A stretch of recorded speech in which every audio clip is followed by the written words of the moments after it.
Bonjour à tous. Histoire lue par un livre un jeu.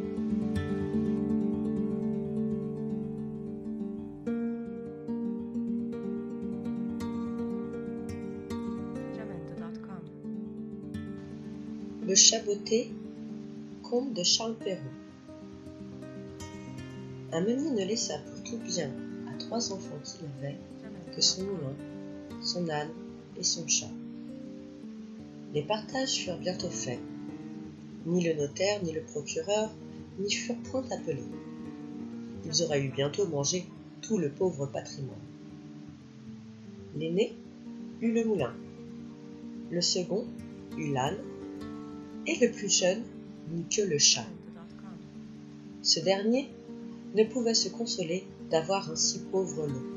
« Mes frères, disait-il, pourront gagner leur vie honnêtement en se mettant ensemble.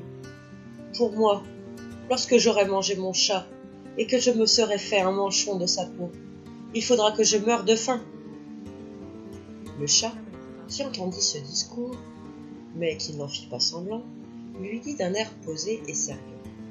« Ne vous affligez point, mon maître. Vous n'avez qu'à me donner un sac et me faire faire une paire de bottes pour aller dans les broussailles. Et vous verrez que vous n'êtes pas si mal partagé que vous le croyez. » Quoique le maître du chat ne fît pas grand fond là-dessus, il lui avait vu faire tant de tours de souplesse pour prendre des rats et des souris, comme quand il se pendait par les pieds ou qu'il se cachait dans la farine pour faire le mort, qu'il ne désespéra pas d'en être secouru dans sa misère. Lorsque le chat eut ce qu'il avait demandé, il se botta bravement et mettant son sac à son cou, il en prit les 2 cordons avec ses 2 pattes de devant et s'en alla dans la garenne où il y avait un grand nombre de lapins.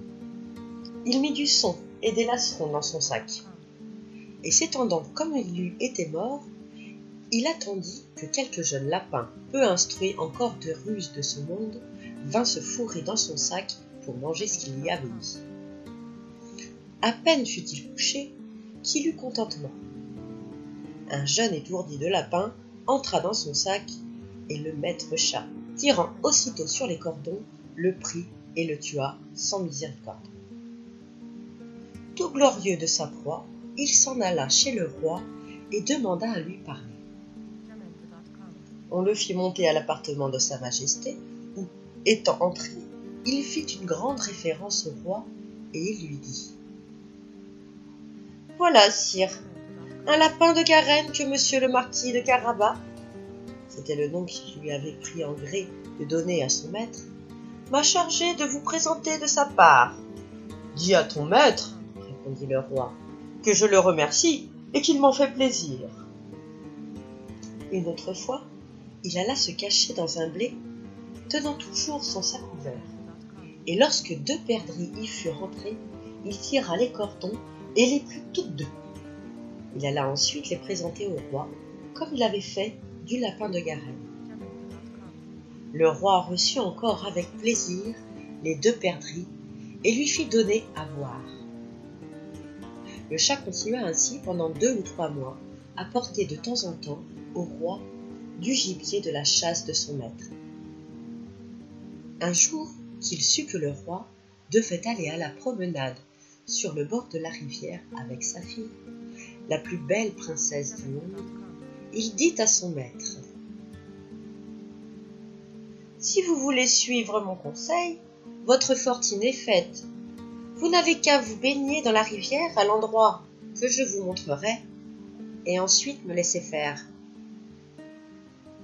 Le marquis de Carabas fit ce que son chat lui conseillait, sans savoir à quoi cela serait bon. Dans le temps qu'il se baignait, le roi vint à passer, et le chat se mit à crier de toute sa force. « Au secours, voilà mon maître, le marquis de Carabas qui se noie !» À ce cri, le roi mit la tête à la portière, et reconnaissant le chat qui lui avait apporté tant de fois du gibier, il ordonna à ses gardes qu'on allât vite au secours de monsieur le marquis de Carabas. Pendant qu'on retirait le pauvre marquis de la rivière, le chat s'approcha du carrosse et dit au roi que dans le temps que son maître se baignait, il était venu des voleurs qui avaient emporté ses habits. Quoiqu'il eût crié aux voleurs de toute sa force, le drôle les avait cachés sous une pierre. Le roi ordonna aussitôt aux officiers de sa garde-robe d'aller quérir un de ses plus beaux habits pour monsieur le marquis de Carabas.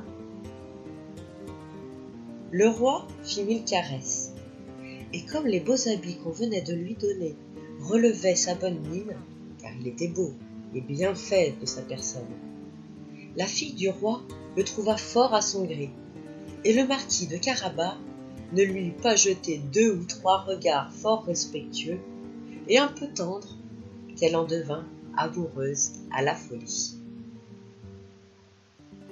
Le roi voulut qu'il montât dans son carrosse et qu'il fût de la promenade. Le chat, ravi de voir que son dessein commençait à réussir, prit les devants, et ayant rencontré les paysans qui fauchaient un pré, il leur dit : « Bonnes gens qui fauchez, si vous ne dites pas au roi que le pré que vous fauchez appartient à monsieur le marquis de Carabas, vous serez tous hachés menus comme chair à pâté. » Le roi ne manqua pas à demander aux faucheurs à qui était ce pré qu'il fauchait. « C'est à monsieur le marquis de Carabas !» dirent-ils tous ensemble, car la menace du chat leur avait fait peur. « Vous avez là un bel héritage, » dit le roi au marquis de Carabas.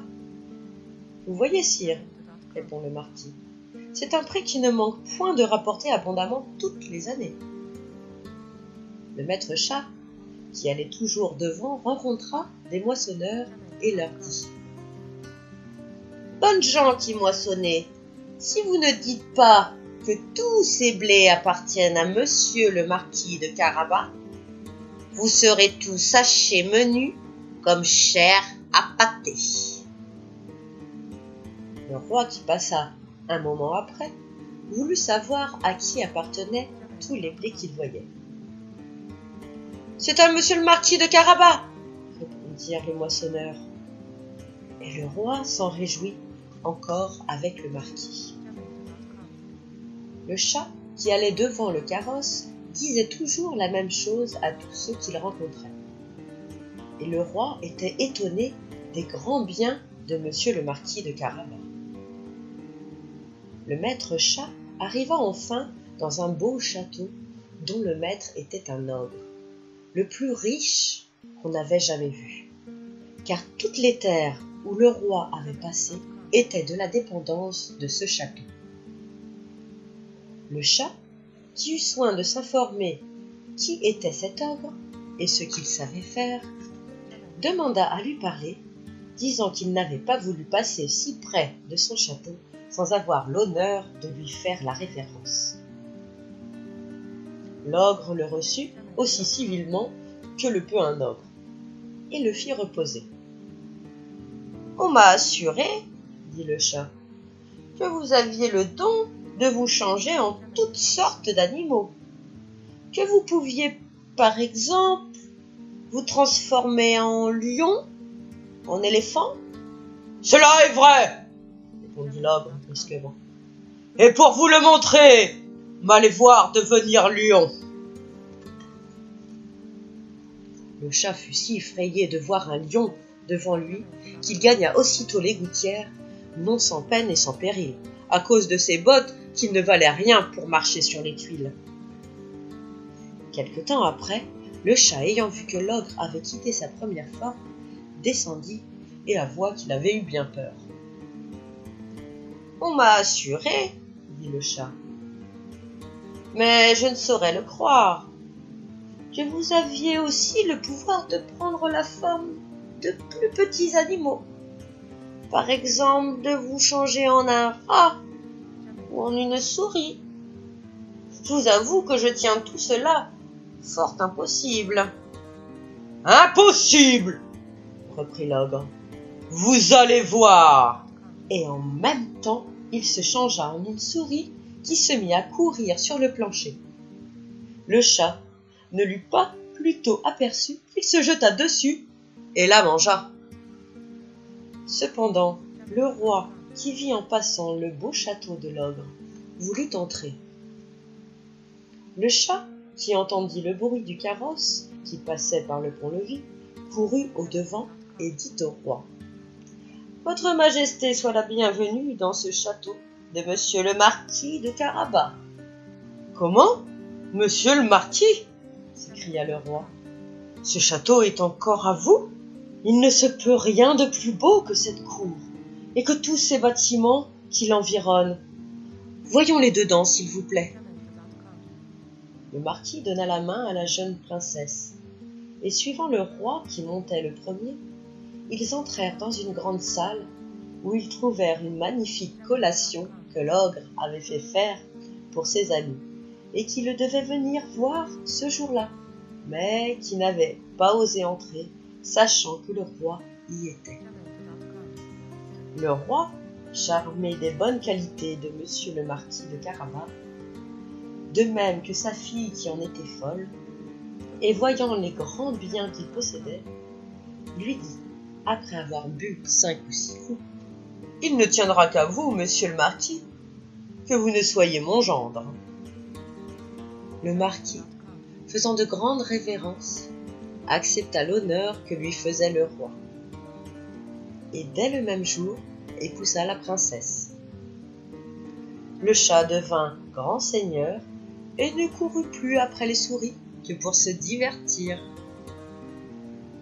Moralité: quelque grand que soit l'avantage de jouir d'un riche héritage venant à nous de père en fils, aux jeunes gens pour l'ordinaire, l'industrie et le savoir-faire valent mieux que bien des acquis. À bientôt pour une prochaine histoire lue sur unlivreunjeu.fr.